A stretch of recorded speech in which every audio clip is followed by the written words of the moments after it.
Welcome to Theories of the Third Kind. My name is Aaron. The other host joining us today is Danielson. Hello. Now, before we start today's episode, we have some announcements to make.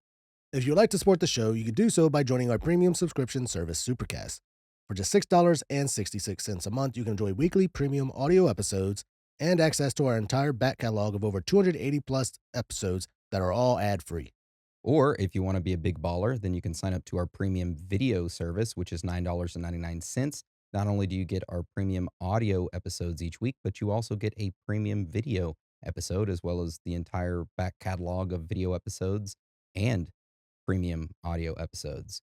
And to get access to that, you can sign up by going to theoriesofthethirdkind.com and clicking on the Supercast button that's right there in the middle. Or if you're listening on Spotify, you can click some buttons in there and it will sign you up. Now, we know things are tough out there right now, so if you can't afford a premium membership, but you still want to help us out, you can do so by leaving us a written review on iTunes or Spotify. Or you can subscribe to us on YouTube. That'll help us out a lot, even though we don't earn money off of it. However, don't feel pressure to do so. If you don't want to, then that's fine. We just want you guys, girls, aliens, reptilians, Bigfoot, Sasquatches, chupacabras, ghosts, Illuminati members, underground lizard people, whoever or whatever you are, to enjoy the show. Also, remember, this episode is entirely human made. No AI were used or harmed in the process other than for the base graphic template. And that is the end of the announcements, which, by the way, we've already recorded half of this previously. And because of our wonderful Rode equipment, RODE, not ROAD, this Rode Procaster 2 decided to just start messing up randomly, just like all the other Rode equipment we have. I mean, yeah. So this is our second time recording this, but it's going to be as good as the first. Hopefully. We'll see. With that being said, today's episode is a Theories Thursday. And if you don't know what a Theories Thursday is, it is where Dan and I have each selected our own topic without telling one another what the topic is. We have independently researched it, and now we are going to take turns presenting the topic to not only each other, but to you as well. And to start off a Theories Thursday, we have to figure out who goes first, which we've already determined that. We use, we use the dice of destiny. And I picked evens, Dan picked odds, and he rolled an even, so I started it off. Do you want to keep it that way? Let's go ahead and keep it that way.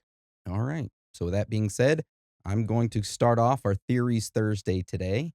And my topic is the Great Emu War. Emu as in a giant bird. Those giant birds with talons that chase you around. The cousins of like ostriches.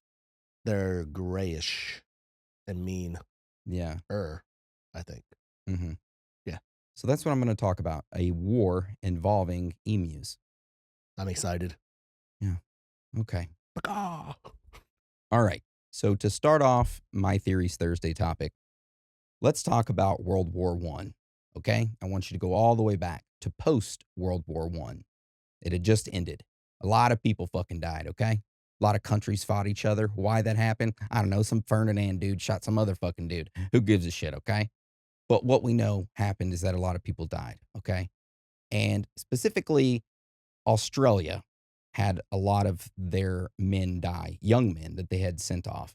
Approximately 60,000 Australians were killed, and another 156,000 were wounded or taken prisoner during the war. Now, communities across Australia were left without many of their working age men, and countless families were grieving or pretty much caring for injured veterans. And this was around 1918 and 1920. Now, the Australian government faced a dilemma. How were they going to reintegrate hundreds of thousands of returning soldiers to their families, provide for the widows and the families, as well as rebuild their economy? It was a challenge for them. Well, they came up with a solution, and this solution was the Soldier Settlement Program. It was a program designed to reward and resettle ex soldiers by turning them into farmers. Pretty much, Australia was like, hey, we have a bunch of land out west called like the wheat belt, and it's really hard to grow shit out there, and no one wants to move out there or live out there, but we're going to sell it to you soldiers who just fought bravely in World War I. We're going to sell it to you at a huge discount. But it comes with a few caveats. If you purchase this land from us, this large amount of land, okay, you have to make sure that you start agricultural production on it. So turn it to a farmland and you got to settle your family on it. These soldiers were like, okay. And around 40,000 soldiers purchased a plot of this land and became farmers. Sounds awfully familiar in a way.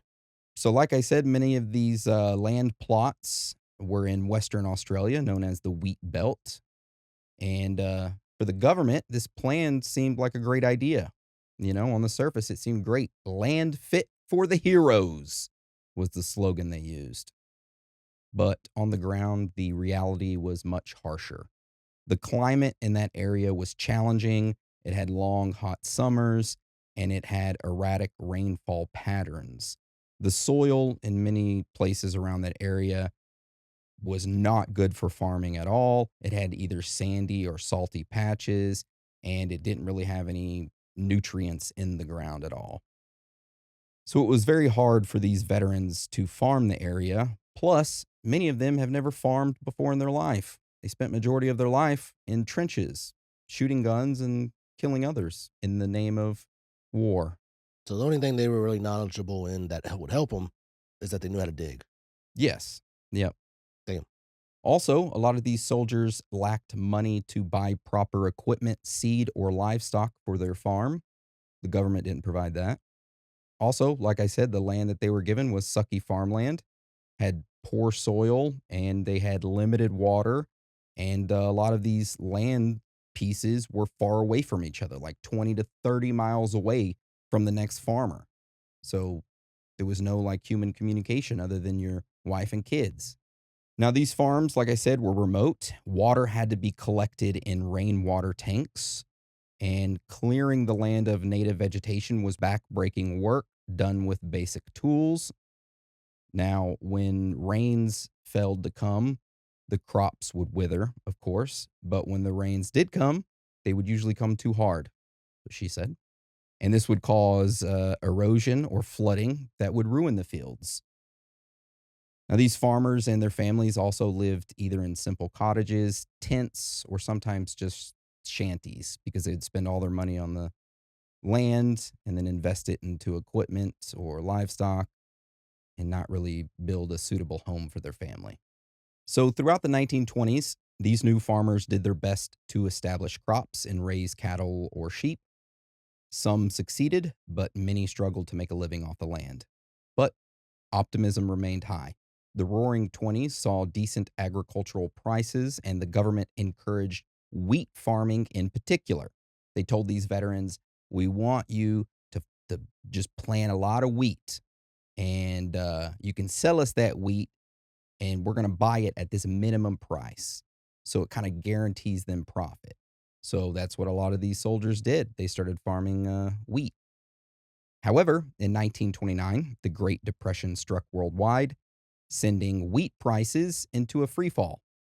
Demand for Australian wheat plummeted, and prices paid to farmers collapsed.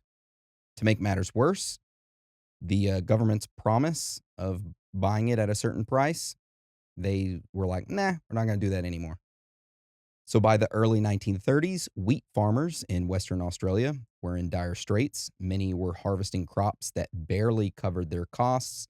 Most of the times they went into the negative, you know, uh, basically planting their crops and harvesting them. This created tensions between the soldiers and the government. And by October 1932, some were openly threatening to refuse to deliver their wheat at low prices. These soldiers were, growing wheat and they were like, the government isn't going to pay the set price they said, we're not going to deliver it. So they started hanging on to it. I mean, it's probably more profitable, or not profitable, but easier just to keep it themselves, process it, and I guess use it. Yeah. So you had these veterans who had just survived a world war. Now they felt like they were losing a battle against debt, drought, and an unforgiving land. Also, something else worth noting is that these farmers also faced natural challenges beyond just the climate there. Even in the good years, pests could make farming a nightmare. You had rabbits that were a notorious menace. They would go into these crops and just nibble them down in hours, just take out an entire crop yield in hours. So what the government did is they started building these rabbit-proof fences around these crops for these farmers. And it worked for a little while until the next adversary came along, which we're going to talk about next, which is the emu invasion. Invasion. Invasion. So let's talk about emus real quick, which, by the way, some Americans pronounce it emu, but everywhere else in the world, they pronounce it emu, mew as in the Pokemon. So Mew. that's how we're going to pronounce it, emu. Now, these emus are native to Australia, and they are its largest birds. They stand up to 6 feet tall and weigh over 100 pounds. Now, they are flightless, but what they lack in flight, they can make up for in speed and in toughness. And how fast do you think an emu can run, Dan? 32 miles an hour? 50 to 55 miles per hour. Ooh, I lowballed them. They're fast as fuck. They have powerful legs, and their calf muscles are very similar to humans, by the way, which is very odd. Now, these birds are built for the harsh Australian outback. They have shaggy feathers that can deflect brush and perhaps even soften the impact of small projectiles. And they can go on for long stretches seeking food and water. In normal times, these emus are solitary, or they stay in small family groups. They forage for seeds, fruits, and insects. Also, emus are nomadic by nature. They follow the rains and the growth of the vegetation. In dry times or after their breeding season is when they end up joining together. These emus join in with each other by the thousands and they all move together looking for food. Mm. Yeah, but in normal times, when it's not breeding season's over, or when they have a lot of food, they just stay like to their own little family. Besides that, they all get together in masses when things are tough. All right, so let's move on from emus and talk about what was going on between like 1931 to 1932 in Western Australia. Okay. During this time, a severe drought hit the region. Water holes dried up, and there was little for the wildlife to eat. The emus, which normally might stay inland, began roaming farther in search for food and water. At the same time, these farms that were being, cared for by the ex-soldiers, they had something attractive to offer. They had acres of lush wheat crops and plentiful water supplies. These farmers had installed tanks and dams for their current livestock, and they were growing crops that, despite the tough conditions, were green and seeding. And then you had these thirsty, hungry emus that were making their way inland looking for food, and they come across these farms like, hey, this wasn't here last year. And they see all this wheat and all that stuff, and they're like, whoa. So to them, these farms were like oases to them. They were like, Oh, yeah. Hell yeah. Food. Now, by the spring of 1932, which in Australia, spring of 1932 would have been October to November. That's the spring time frame for them. Reports came in of thousands of emus congregating near farms.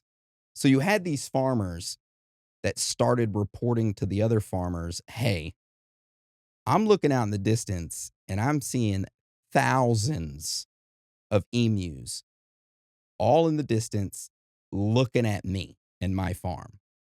And the other farmer would be like, oh shit, I got to prep because this big ass thing of emus, they're coming to your farm. They're going to come to mine next.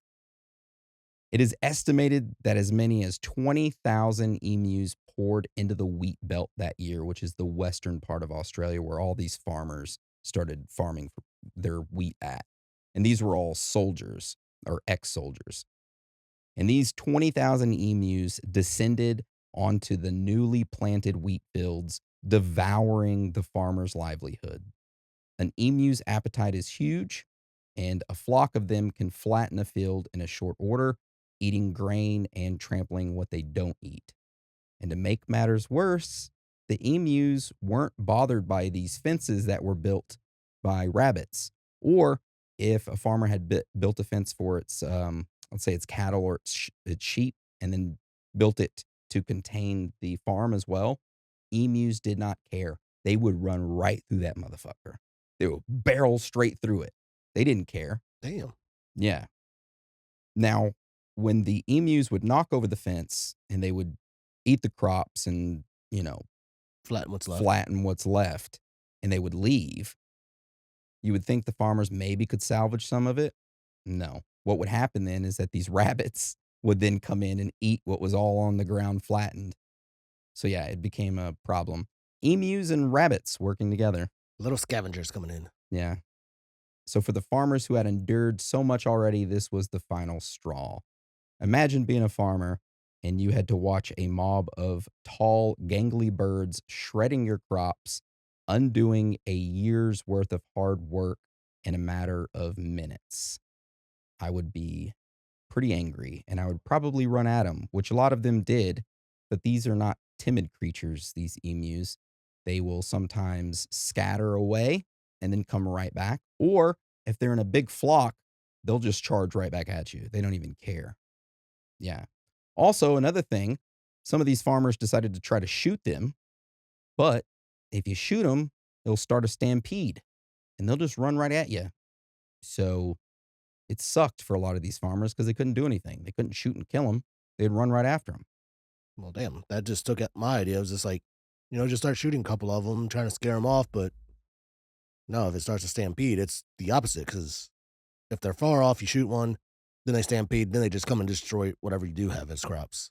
Yeah. And then rabbits come in and eat it. Hmm. Damn. So it was at this point that the farmers were pretty desperate. You had these mobs of emus just roaming, just terrorizing these farmers. And these farmers decided to turn to the government for help. They pleaded for some kind of assistance against this invasion. Now, almost all of these farmers were, veterans. And they didn't just go and say, hey, we need help with this. They knew exactly what they wanted. They said to the government, we need help fighting these emus. We want machine guns. We want the same machine guns that you gave us to fight in World War I. We want to use them against these emus because they thought, hey, these bolt action rifles, you can just get it off a few shots before this stampede comes to you. But if you had a machine gun, just stand there, mow them all down as they come running towards you. It's like watching a damn zombie game or something. Yeah. Just start mowing them down. Damn. So they asked the government, the Australian government, for that. And the government was like, no, we're not going to send you guys machine guns. Farmers aren't getting machine guns. Sorry. So later that year in 1932, the farmers, they didn't get any machine guns. So they got together a delegation. They sent this delegation to meet with the Minister of Defense in Australia to tell him about these emus and this invasion. And they said, hey, since the government can't provide us machine guns, can you at least send out an army to fight these emus? Now, the idea of using the army to combat a wildlife problem was unusual at first, but the Minister of Defense actually agreed with the farmers, and he had his reasons why. For one, the government wanted to be seen supporting the struggling farmers of Western Australia in their hour of need. Makes them look good, good publicity. Also, the Minister of Defense reported that this would be a fine opportunity for a bit of live fire training and target practice for the military. So the government approved the operation. But they did set some conditions before unleashing the army on the emus. The military would send the machine guns and soldiers to operate them, but the farmers and local government had to shoulder some responsibility. The Western Australian government was to pay for the troop transport cost, and the farmers would have to supply room and board for the soldiers as well as pay for the ammunition that was used. So it wasn't a free ride. Another thing worth noting is that the deployment was limited in scope. This wasn't like a big ass army heading somewhere. It was a small squad of 3 men from the Royal Australian Artillery that was sent out with 2 light machine guns with 10,000 rounds of ammo. That was it. That's all they sent out. And they thought that would be enough to kill 20,000 emus. 10,000 rounds? 20,000 emus. Doesn't make sense. No. Math's not mathing, but okay. Looking for those penetration shots. So the operation was planned to start in October of 1932, but nature intervened. Rainfall early in the season caused the emus to disperse temporarily. But once the rains passed, the emus came back to the farm, scoping them out. And of course, it was 20 to 30,000 of them just chilling, going farm to farm. So the soldiers and the machine guns arrived in early November of 1932, and they met up with the local farmers. Which, by the way, here's a little knowledge nugget. The soldiers were given a side mission. They were told by the government to collect 100 emu skins so the feathers could be used to make hats for the Australian light horse troops. But they're going to realize that emus are a lot harder to kill than what they thought. All right. So it all began on November 2nd, 1932. The three military men set out to locate a herd of emus that had been troubling a local farm. Before long, they spotted about 50 of these emus in the distance. The soldiers moved into position, crawling into an ambush setup with their machine guns ready. They waited for the farmers to help herd the birds into range, so closer to them.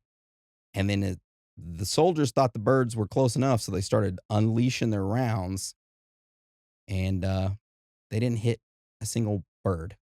All the rounds went into the dirt, which caused the flock to get spooked and run away. So the men repositioned and tried again. The flock scattered, and they managed to drop a few birds.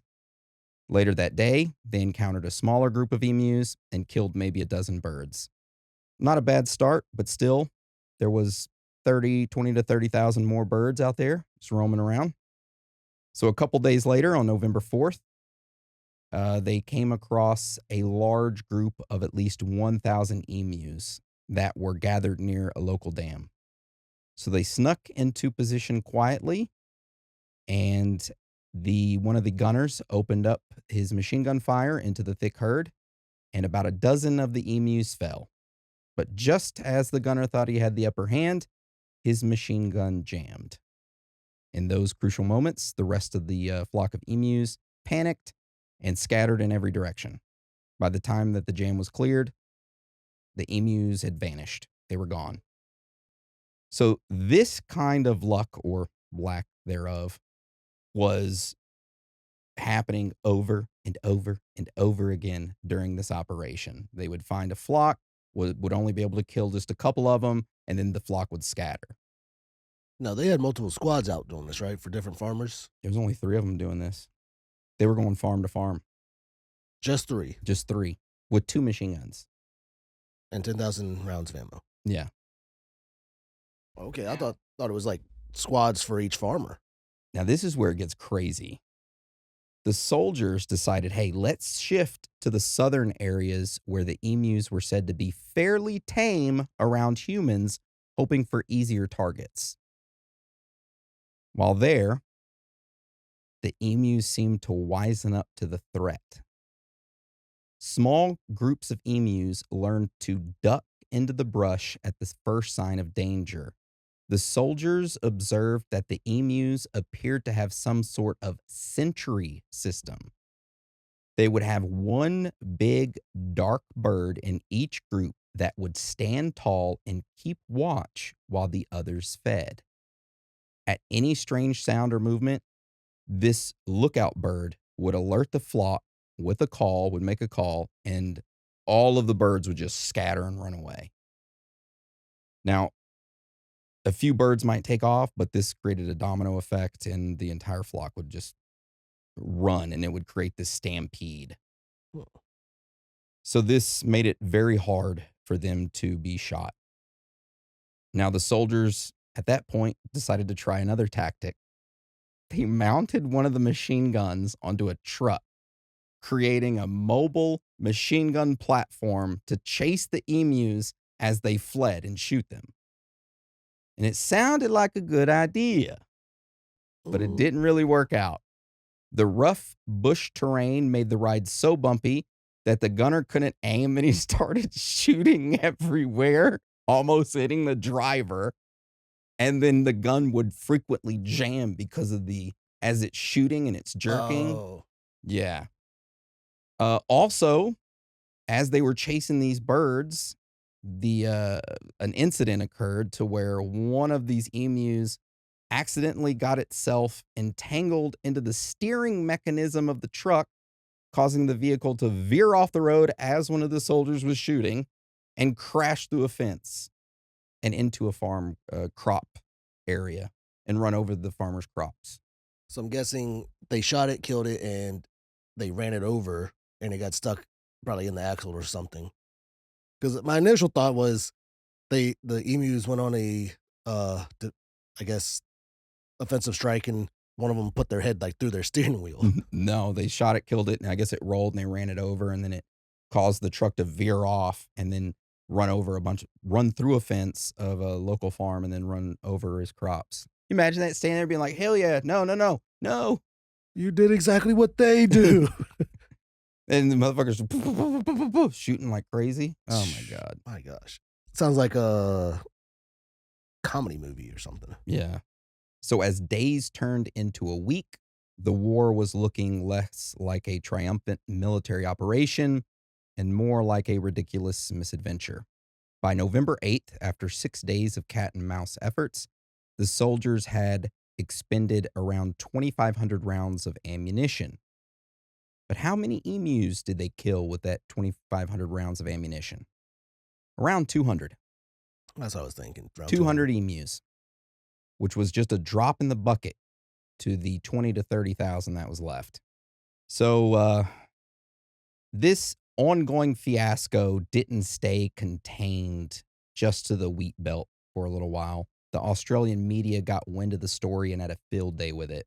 Newspapers ran stories calling it the Emu War, War on Emus, and the cartoonists of these newspapers had a blast sketching emus as if they were invincible soldiers. Faced with mounting public ridicule and having achieved very limited success, the government decided to pull the plug on the operation, at least temporarily. And this was on November 8th. Just a week into the campaign, the military team of 3 was told to come back and that the operation was paused. Now, for the farmers in Western Australia, nothing had improved. The emus were still out there in the thousands, devouring crops daily. The wheat was still falling. The wheat prices, that is, was still falling, and their livelihoods were at stake. So they kept saying, hey, send some more people out here to kill these emus or send us machine guns. The embarrassment of the first attempt made the government hesitant on trying again. But by late November of 1932, the pressure from the front lines was enough to revive the operation. Around November 12th, the Minister of Defense approved another military effort to defeat the emus. The original 3 gunners were sent back into the field to continue where they left off. This time, there was some success. The soldiers had killed around 40 emus within the first 2 days. They kept at it for several more weeks. They would pick out small groups whenever possible, or just they welded brackets on the front of the truck and would just run over the emus. They found that to be more effective than shooting them. And it was reporting that they were killing around 100 emus per week. But still, it's quite slow, I mean, considering they were expecting what 10 to 20,000. 20 to 30,000. Yeah. So as the weeks passed, the war did not have any single grand battle or turning point.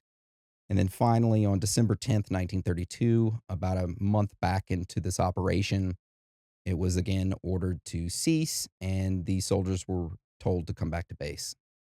By that time, according to the military's report, the final emu body count was at 986 were killed. So almost 1,000 birds had been eliminated, and they had used 9,860 rounds, which works out to exactly 10 rounds per confirmed kill, which is fucking crazy. Also, they claim that 2,500 more emus were wounded and likely died later on. So out of the estimated 20,000 birds, well over 90% were still at large, causing crop damage and breeding further future generations. So after December of 1932, the Australian military made one thing clear. They did not want to fight another emu war. So they decided to offer up a bounty. Anytime you kill an emu, you can come collect money from the government, which this helped out quite a bit. But yeah, the civilians started to get paid. The farmers started to get paid, not off their crops, but off killing emus. And this continued and even expanded. In a 6 month period in 1934, over 57,000 bounties were claimed on dead emus. 57,000. From what period? 6 month period in 1934. Damn. Yeah. In the end, the job was better left to the locals. And that right there is the Great Emu War in Australia. That honestly makes me think the 3 military guys that they sent out there, they're just like, "Fuck this job. They sent us out here for this shit." They weren't shooting emus. They were just going out there. They were probably just firing at whatever they saw just for fun. And then when it came down to it, like, "Oh, we gotta kill a couple of them." So then they would. And then like, "Oh, we finally got taken off of this. Yeah, we don't have to come back and do this shit. Hey, guys, we're gonna send you back out there again." Fuck. That has actually got to be a pretty good gig. I mean, you'd think so, but honestly, they made it seem like it was just dreadful. Yeah. How close have you been to emu before? Very close. I've touched one. I have as well. So back in Virginia, since I lived, I'm not gonna say out in the country. I lived, I guess, halfway, country, city, but the woods behind my house, you walk about 10 minutes through the woods and you end up in a field. And in that field, Just wild emus. no, a guy owned a bunch of emus. Oh, So you could actually go and, well, you weren't really supposed to go and mess with them, but you went over there and slapped them around a little bit. try to let them out. This is for my brothers in Australia. I heard you ravaged crops. Don't you dare come near my mom's garden. All right. Well, if you or a loved one were involved with the Great Emu War, or you've actually fought an emu or had one attack you, please comment down below or send us an email. We would love to hear from you. It just reminds me of that video of the guy protecting his dog from a kangaroo, and he Oh, fucking yeah. boxed the shit out of it. Yeah. Like punched it right in the face. Yeah, and the kangaroo's just like, whoa, okay. Which one would you rather fight, an emu or a kangaroo? I don't know. I feel like an emu. Kangaroo, they got the legs. They can balance on the tail and kick you, and they can punch you. I feel like emu, they're fast. They got their legs. Kangaroos are more dangerous than emus, especially in close quarters, due to their greater size, strength, and powerful kicking ability. While emus have sharp claws and can be dangerous if provoked, they are less aggressive. An emu has never killed a human before, ever. But a kangaroo has killed a human, but the fatal attacks are rare. The most recent recorded fatality in Australia was in 2022. 77-year-old man was killed by a pet kangaroo he had raised. Before that, the last fatal attack in Australia was in 1936, when a man died from injuries after being attacked while trying to rescue his dogs from a kangaroo. Ah, Yeah. Watch out for those kangaroos. They'll get your baby. them damn roos. Dingoes. They ate your baby. Kangaroo ate my baby. All right, Dan. So let's get on to your Theories Thursday topic. What is it over? Well, it definitely isn't about no emu war or any animal war. It's actually kind of depressing, I must say. It is over the forgotten children of Fernald. Mm, Have you ever heard of this? no. I don't know how I keep stumbling upon these friggin' experiments and stuff, but this story kind of sounds like it's from a like dystopian science fiction novel, but it's absolutely real. It's the story of a boys' institution in Massachusetts, which was I think it's like the Walter E. Fernald School, but then it became like a uh institution for like kind of like a hospital type thing. But they came up the school came up with something that they called the science club for fun for these kids, which came with like perks and privileges. But this school, I have to say, wasn't for normal kids. It was for kids that had disabilities and weren't really allowed in normal schools. Okay. This club that they joined, they didn't have a lot of things to do there. They were pretty much kind of, I don't know, some of it made it sound like it was a prison for these kids. They were just there, learned, and then that's it. What year was this? This was back in the 1940s, Okay. In 1930s, Massachusetts? 1940s. Yep, in Massachusetts. These kids, were they there full time? Like their parents dropped them off? Yes. Okay. And we're like, here, deal with them. Yeah, the parents, a lot of these parents, their kids that did have disabilities and stuff, they didn't really want to raise them. So they would just drop them off here. And these kids would become pretty much wards of the state, honestly. Oh, God. I see where this is going. Now, this science club gave them like perks and privileges, made them feel special. It was discovered later on that some of their meals, especially their breakfast cereal, was laced with radioactive tracers. This is the story of the forgotten children of Fernald, how MIT's science club hid a radioactive secret, and how the world eventually found out. Now, of course, our story begins at the Walter E. Fernald State School in Waltham, Massachusetts. It was founded in the late 19th century to house children labeled as feeble minded. That's the polite way of saying it. Now, the institution existed at the intersection of social prejudice, educational neglect, and institutional isolation. By the mid 20th century, Fernald housed hundreds of boys, most of whom had little or no agency in their lives, meaning they had no ability to make choices and act independently. So, little freedom, pretty much they couldn't make the choices on their own, and virtually no oversight. They were just there. They lived in large dormitories, attended minimal schooling, performed tasks, and lived under strict routines. For many, their life was one of institutionalized confinement rather than childhood. Then came the promise of something different, the science club. To the boys, the club sounded exciting: special breakfasts, baseball games, gifts, outings, extra milk and cereal. Like, come on, boys, join this club. We'll take you out of the, school. We'll go to baseball games. You'll get more food, more milk. We'll, you know, just throw gifts at you. Join the science club. Yeah. For children whose horizons were limited, this offer felt like a true treat. Like, holy shit, I feel special if I join this club. Mm-hmm. But behind that promise of fun and privilege, the reality was far darker. In the late 1940s and early 1950s, nutrition science was surging ahead in the United States. Companies like Quaker Oats saw breakfast cereal as more than just food. They saw opportunity, an advertising appeal, and market advantage. Meanwhile, MIT's nutrition research program was exploring how crucial nutrients like iron and calcium were absorbed and retained in the human body. When these two forces, corporate ambition and academic inquiry, joined forces, the science club at Fernald emerged as their experiment. Fernald provided a captive, institutionalized population of boys, easily accessible and under minimum scrutiny. Quaker Oats had a product they wanted to validate. MIT had experiments they wanted to conduct. And the boys, for reasons of trust, routine, and perhaps hope, joined in. So this letter that I found was mailed out to the parents of the children that they selected. November 2nd of 1949.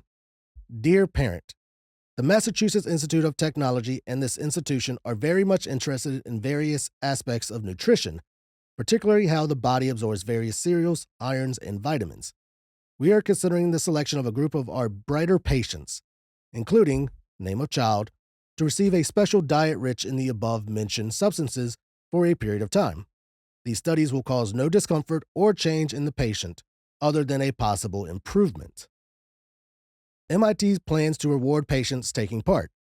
Your son has agreed to volunteer because the boys who belong to the science club have many additional privileges. They are taken to a baseball game, to the beach, and to some outside dinners, and they enjoy it greatly. You may rest assured that I personally feel this project will ... considerably benefit mankind. I hope that you have no objection that your son is voluntarily participating in this study. Sincerely yours, Clemens E. Benda, MD, Fernald Clinical Doctor. They would send that letter out.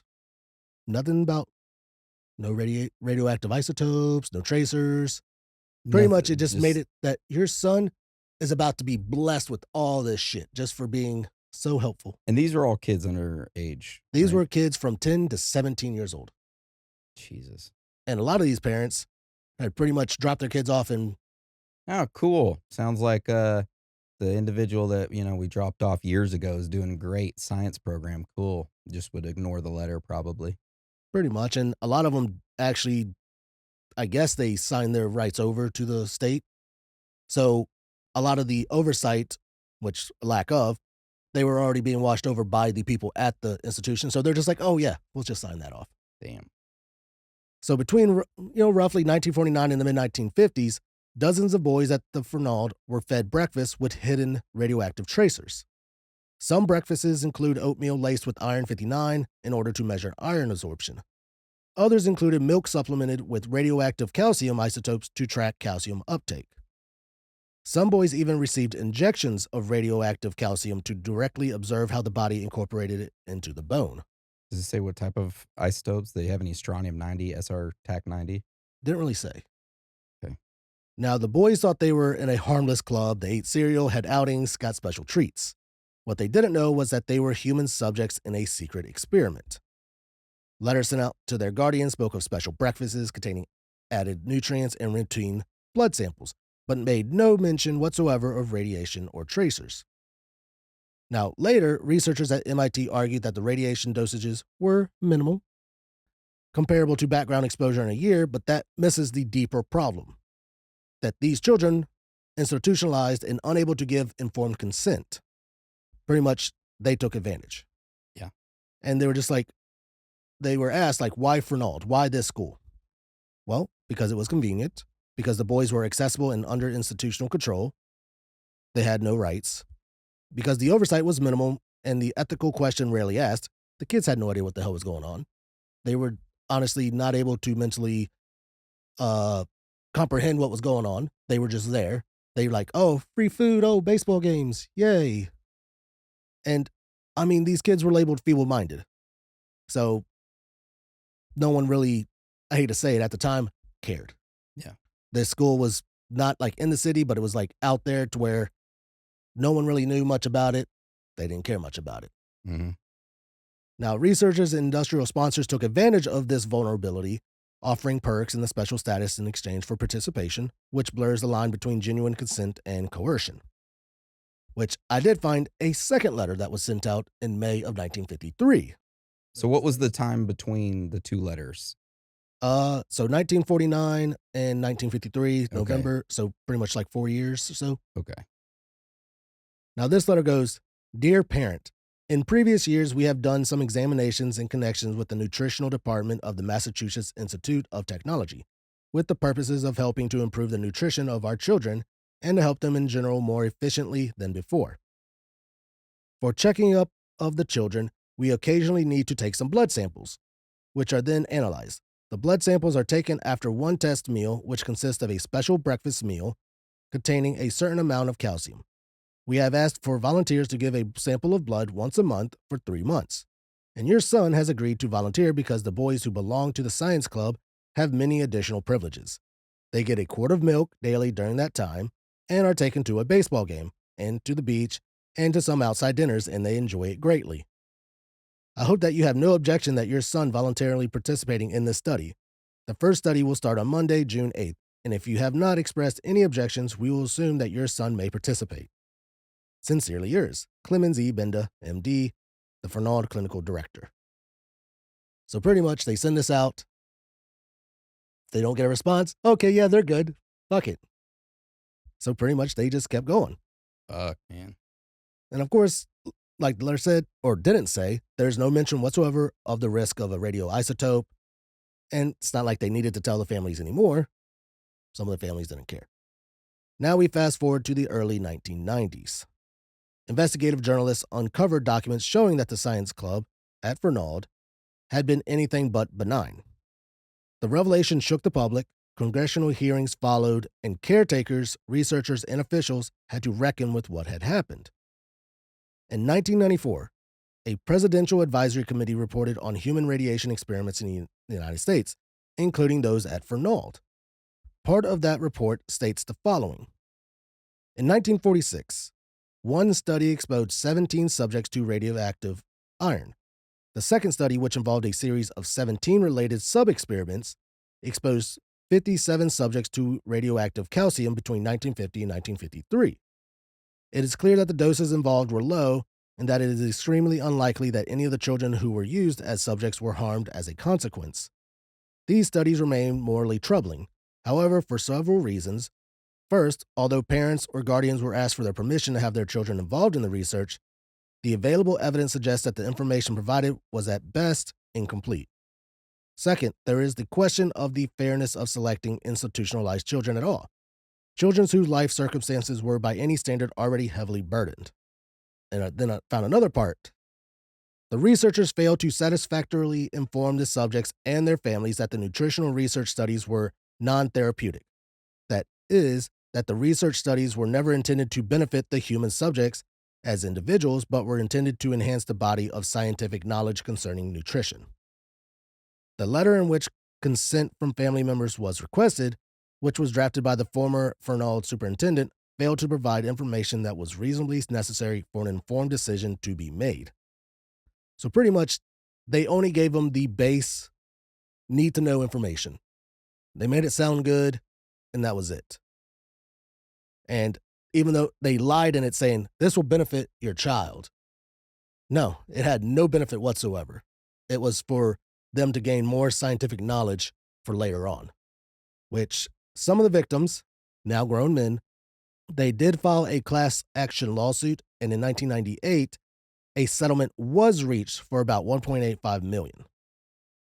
But for the boys who had grown up believing they were part of a special club, they actually felt betrayal, for the fact that they were told that they were being treated, in a special way. They got to join a special club, but they were just experiments. Yeah, guinea pigs.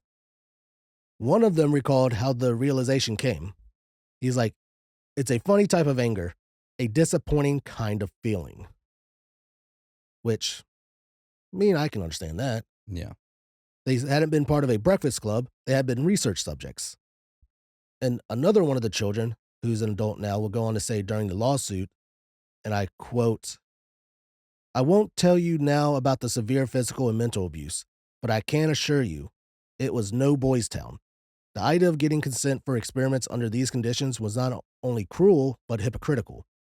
They bribed us by offering us special privileges, knowing that we had so little that we would do practically anything for attention. And to say, and I quote, this is their debt to society, end quote, as if we were worth no more than laboratory mice, is unforgivable. That is unforgivable. It is. Those poor kids. The fact they had nothing, really. They were just there, barely any schooling, and then just like, you toss out this like bait, and they all go for it. So that's pretty much the story of it. I did find some strange facts. Ooh, let's hear them. So the first one I found was that the experiments were co-funded by the U.S. Atomic Energy Commission. AEC, yeah. And the National Institutes of Health alongside MIT and the Quaker Oats. Mm-hmm. So the Cold War and nutrition industry intersected in unexpected ways. The records show exactly 17 boys were exposed to radioactive iron in 1946. 57 boys ran through 17 sub-experiments, which we did say earlier. Beyond Fernald, the archives show a related 1961 experiment at Rentham State School, where 70 children received radioactive iodine to test fallout countermeasures theory. Children's institutions had become quasi-military test sites. Damn. During the 1998 settlement, kind of said this a little bit, how MIT emphasized that the tracer masses were less than 1/1000th of an ounce and equated exposure to a year of background radiation, or like pretty much, they said that the normal amount of like background a person gets in a year is like 330 millirem. Mm-hmm.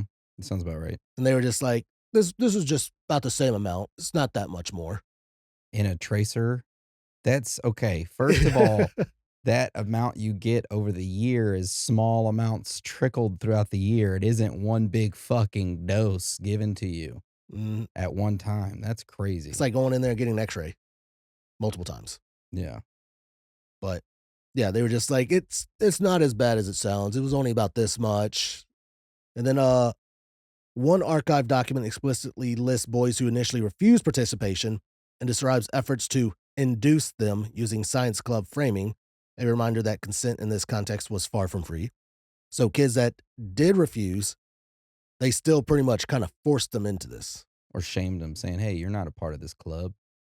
These Yeah. kids are. These Come other eat your kids, cereal." you got these other kids saying, "Oh, we're going to this place and this place," pretty much making these other kids feel bad, like maybe I should join. Yeah. Then, in 1950s and the 60s, Fernald's residents weren't just part of radioactive serial studies. They were also given new drugs, often without consent. So I found out they did more testing on these kids. So, like, the pharmaceutical industry would go and say, "Hey, we got this new drug. We need some human trials on." Well, hey, we got some kids in the back that we can Not give even, them. not even that. Like they didn't even like these weren't even like official trials or anything. Holy shit. The doctors would get these medications, like Thorazine, and they were just and these were used to like control behaviors. So doctors would start to hand them out freely. Like if a kid started acting out, they give them a little bit Thorazine here. Like, oh no, I guess we need to give him a little bit more. Give him some more. Nope, he's still acting kind of bad. He's not, calm enough. They would just keep adding, and then to get to the point to where, oh, there he is. He's calm. He can't even fucking speak. We're good. They kept doing that over and over to all the kids there. Wow. And honestly, it wasn't even like an experiment because none of this was like written down to like say like, okay, this is how much of a dosage it needed to do this. No, it's like this is how much dosage needed to shut him up. So who to say that they didn't drug these kids up and then have them volunteer themselves? Yeah, so like I said, they were pretty much turned into zombies. They drugged them up so bad they couldn't even speak. So it was medication used not as treatment, but as control, which was pretty fucked up. And that was all done behind closed doors. No one knew, only the doctors knew Until the 90s. until the 90s. And that's pretty much it for strange facts. I do have some theories, but I mean, it kind of, They did it. they did it. So there's like, not really, like, it happened. Mhm. But it's like, for what reason were they really doing it? The first one would be the convenient captives theory. This is the most widely accepted explanation among historians and people. The idea is simple but chilling. The children at Fernald were chosen because they couldn't say no. They were wards of the state, labeled feeble minded, and lived in a closed institution with no real parental oversight. MIT and Quaker Oats researchers didn't pick Fernald because it was ideal for scientific accuracy, they picked it because it was convenient. The boys could be fed controlled diets, monitored around the clock, and isolated from outside interference. So, pretty much the science club was merely a way to make experimentation socially acceptable, to cloak research in the language of enrichment and education. It wasn't about cruelty for its own sake, but it was about efficiency through exploitation. It's fact. It's fact. This one, though, is called the Cold War cover theory. This theory digs deeper into timing and funding. So the experiments were financed not only by Quaker Oats and MIT, but also by the U.S. Atomic Energy Commission, the AEC. That's a major red flag. The AEC's mission during the early Cold War wasn't nutrition, it was nuclear. The agency was studying radiation effects on the human body, especially how radioactive elements like strontium, calcium, and iron move through tissues.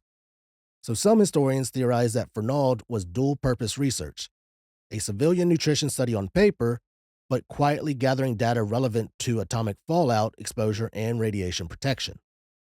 In the atomic age, the U.S. government was desperate to understand how radioactive isotopes behaved once ingested, and they needed human data. Using institutionalized children as unwitting test subjects would provide exactly that. So this theory links Fernald directly to the AEC's broader pattern of plausibly deniable human radiation experiments, many of which were classified until the 1990s. Yeah. Which, yeah, That's true too. I mean, honestly, all of these seem pretty true. Mhm. The third one, eugenics legacy. This one looks backwards rather than forward. Fernald wasn't just a school, it was born from America's eugenics movement. Its founder, Walter E. Fernald, believed that feeble minded children needed to be segregated to prevent them from contaminating society. Sounds like an asshole. Yeah. By the mid 1900s, those ideas had been discredited publicly, but they still influenced the way scientists viewed these institutions. In this theory, the experiments happened because the children were still viewed as less than fully human. Researchers felt morally justified in using them. The old eugenic mindset had simply evolved into a scientific one. It's the idea that dehumanization persisted under the mask of progress. In other words, Fernald was a holdover from an era when helping science was more important than respecting individuals labeled as defective. Okay. I mean, that's kind of true too. Yeah. Then a corporate science theory, follow the money. Quaker Oats had a simple business problem. Competitors claimed that oatmeal didn't help the body absorb nutrients as well as cream of wheat or other fortified cereals. They needed data to prove that oatmeal was nutritionally equal and fast. MIT's researchers were happy to partner because the company's funding helped cover costs for broader mineral absorption studies. But this partnership blurred the ethical line between science and advertising. This theory argues that the experiments weren't really about radiation or nutrition, they were about brand protection. MIT got funding and prestige, Quaker Oats got marketing ammunition, and the children were just the means to a commercial end.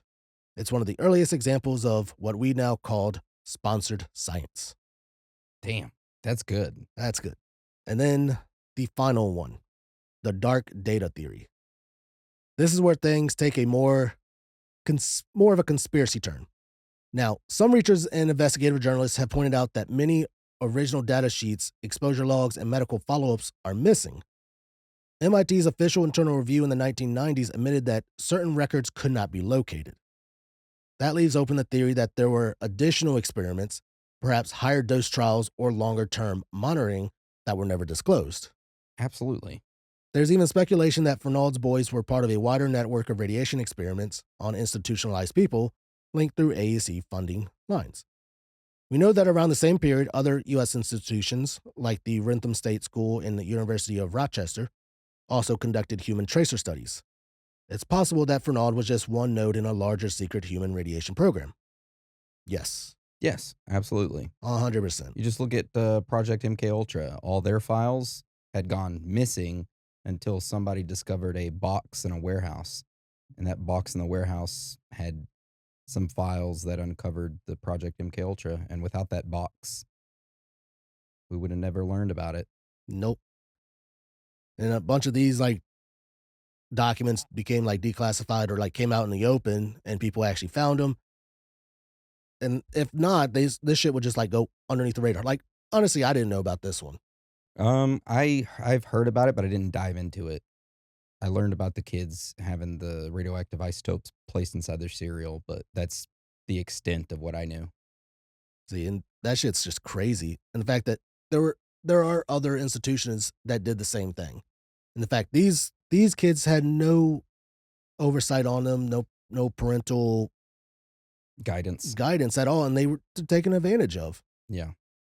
It's a cruel world we live in. So if you or a loved one have been fed radioactive cereal, please send us an email. We would like to hear from you. That's right. Do you like oatmeal still? I do. Yeah. As long as it doesn't have any radioisotopes in it. Yeah, absolutely. But Well, yeah, thank you for your Theories Thursday topic. Very interesting. you're welcome. And honestly, I read up on it and I'm just like, holy shit. The fact that this was mostly hidden. And I mean, that they were wrong when they were pretty much called out in the open and they quickly settled. Mhm. Because the lawsuit didn't last long at all. They literally were just all right, well, yeah, we fucked up back then, but, and this is what they said, back then, this was legal. So technically we weren't in the wrong, but in today's, modern times, yeah, we're wrong. But back then we were following the times. So Justification for their yeah, but they're just for shits and giggles, here's $1.58 million. Y'all can separate it however you want, but the attorneys took 90% of it. yeah. Mm. The fact that they feel no fault at all about what they did because it was morally okay back then. Luigi Mangelonium. Anyway. Well, thank you for your Theories Thursday topic, Dan. You're welcome. And I mean, I wish it was a little bit more upbeat, but Hey, it's okay. Now, if for some reason you can't get enough of us, we released a premium Theories Thursday episode today. where we discuss two different topics that we've researched. Dan discusses Glittergate. Glittergate, and I discuss gender identity, a speed run to cancellation. I'm going to see how quickly I can get canceled. No, seriously though, it's a gender identity experiment that I learned about, and I had to share it. So yeah, a very great episode. Our premium one is. So if you want, you can go sign up to that. Just go to theoriesofthethirdkind.com, click on the Supercast button, sign up, and you can take a listen to it. Boom. Do it. Or But not. yeah, no pressure. No pressure. But with that being said, I want to thank you for joining us today. And again, thank you for your support and love. Without you, we could not do this. That's right. Much love. With that being said, Dan, you want to roll us out? Sure will. It's okay to be out of this world with your thoughts. Because you are not alone. Radiation. Give it to me.